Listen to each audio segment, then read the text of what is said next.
Assalamualaikum warahmatullahi wabarakatuh. Yang saya ketahui tentang badal haji itu ya seperti orang nikah. Ada yang resmi, ada yang siri gitu ya. Kalau nikah resmi dokumennya lengkap. Ya, sementara yang siri dokumennya jelas sangat minim, bahkan mungkin tidak ada gitu kan. Lalu ada pertanyaan,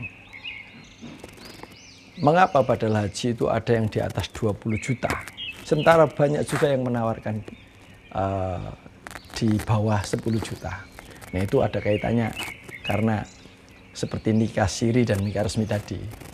Ada yang resmi itu membadalkan memberangkatkan orang khusus dengan tasreh resmi sebagai pelaksana badal haji. Nah, pelaksananya rata-rata dilaksanakan oleh mukimin yang kebetulan tidak sedang menjadi temus. Sementara yang di bawah 10 juta itu biasanya dilakukan oleh mukimin yang sekaligus temus, sehingga mereka tidak butuh tasreh khusus karena sudah punya tasreh sebagai tenaga musiman. Jadi sambil menyelam minum air gitu kan. Temus atau tenaga musiman ini rata-rata setiap tahunnya itu daftar ya. Jadi kayak kita itu daftar petugas haji gitu kan. Sehingga mereka sangat mungkin bisa melaksanakan pembadalan haji itu karena kemarin-kemarinnya sudah pernah haji. Jadi untuk dititipi sampai niatkan untuk membadali ini itu bisa. Ini dalam tanda kutip bagi mereka merupakan dalam tanda kutip ya merupakan ceperan tambahan. Tapi insya Allah mereka berniat untuk membantu keinginan orang lain yang membutuhkan pelaksanaan badal haji. Hal yang perlu diketahui, mereka itu rata-rata tertutup, tidak mau diekspos. Nah, itu rahasia. Jadi mengapa rata-rata tenaga musiman itu tidak mau diekspos sebagai pelaksana badal haji? Karena itu dikhawatirkan mempengaruhi saat tahun depan mereka mendaftar sebagai tenaga musiman lagi. Karena tenaga musiman tidak boleh dengan sengaja nawaitu melaksanakan ibadah haji. Karena dikhawatirkan mengganggu pelaksanaan tugas utamanya sebagai tenaga musiman. Itu alasannya. Nah itu yang kemudian digoreng oleh orang-orang tertentu bahwa mereka modus. Nah, itu kan suudzon. Nah sekarang apa itu tasrih? Tasrih itu kalau dalam konteks perjalanan haji dan umroh, tasrih itu merujuk pada dokumen izin khusus yang dikeluarkan oleh pemerintah Arab Saudi untuk kegiatan tertentu. Tasrih itu salah satu fungsinya itu untuk pengendalian kuota, jangan sampai nggak terkendali dan meledak di luar batas yang ada. Nah itu nggak boleh. Jadi tasrih itu untuk pengendalian kuota, satu untuk validasi legalitas.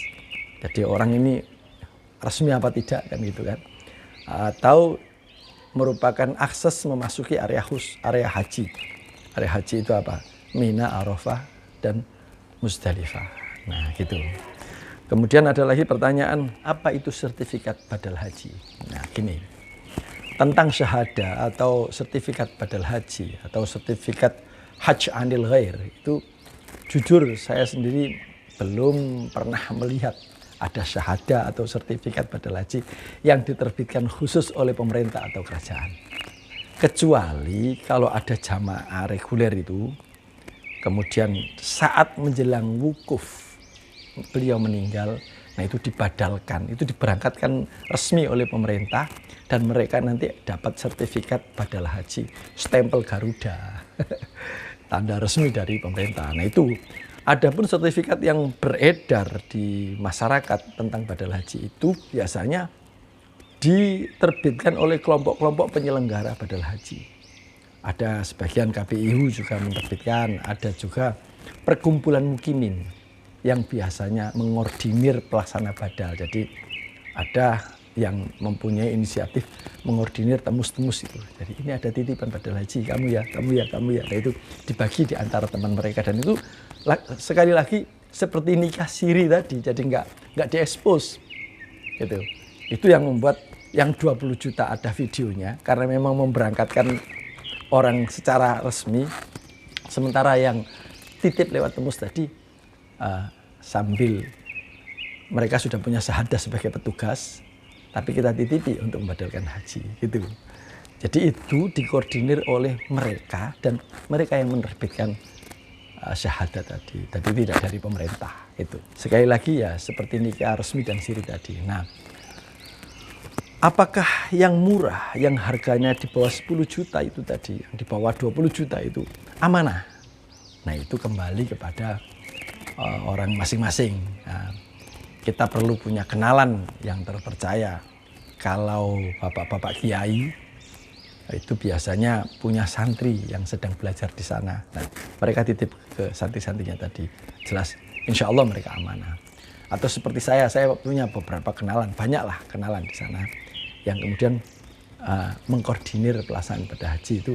Insya Allah saya tahu orangnya dan ngerti, bukan sekedar tahu, kenal lama, jujur tidaknya kita udah bisa ukur, nah gitu kan.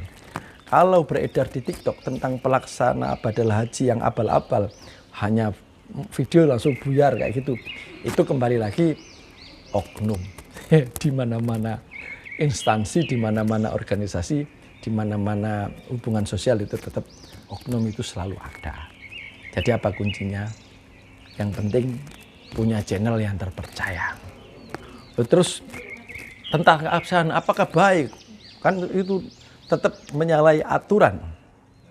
Ya, memang kalau punya dana ya sebaiknya itu badal haji yang resmi, gitu kan.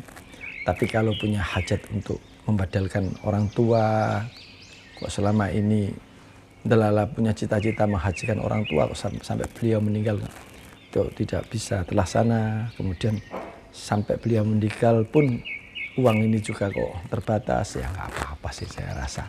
Kan juga tidak menyalahi syariah kan gitu. Kemudian apalagi?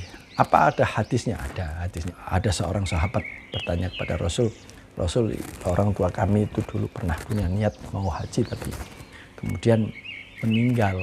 Lalu apa yang harus saya lakukan? Rasul memerintahkan untuk melaksanakan haji. Karena itu sama halnya membayar hutangnya orang tua.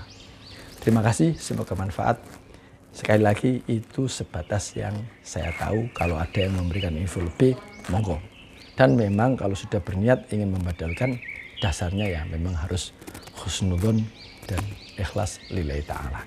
Terima kasih. Assalamualaikum warahmatullahi wabarakatuh.